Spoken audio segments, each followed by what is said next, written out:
अस्सलाम वालेकुम, welcome to entertainment vlog. Hope आप सब खैरियत से होंगे and please subscribe our channel and do hit the bell icon to get all the latest videos and updates. तो आज की वीडियो है हमारी गूगल एडसेंस सेटिंग के बारे में। मोस्ट कॉमन मिस्टेक जो लोग करते हैं वो ये है कि जब वो मोनेटाइजेशन के लिए अप्लाई करते हैं तो वो अपना चैनल नेम ही अपने गूगल एडसेंस सेटिंग में टाइप कर देते हैं, जबकि हमें अपना रियल नेम जो हमारा आईडी पे नाम है हमें वो टाइप करना होता है। तो आज आपको इस वीडियो में मैं आपको तरीका बताऊंगी कि जिससे आप अपना, अगर आपने ये मिस्टेक की है तो वो आप कैसे अपनी मिस्टेक करेक्ट कर सकते हैं।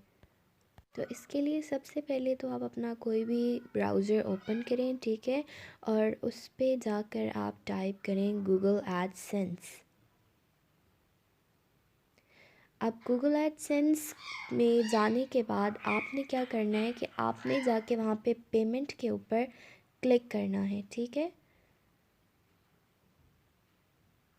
ये इस पे क्लिक करने के बाद आपके पास एक नया पेज ओपन होगा और आपने जाना है मैनेज सेटिंग के ऊपर, ठीक है। यहाँ से आपके पास एक और पेज खुलेगा जहाँ से आप अपना नेम एंड एड्रेस, जो आपका आईडी पे नाम है और जो करंट एड्रेस है, ठीक है, वो यहाँ पे टाइप करना है।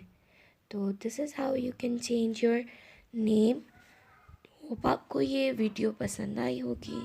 अगर आपको ये वीडियो पसंद आई है तो इसे शेयर और लाइक ज़रूर कीजिएगा और हमें हमारे इंस्टाग्राम पेज पे भी फॉलो करिएगा। अल्लाह हाफ़िज़।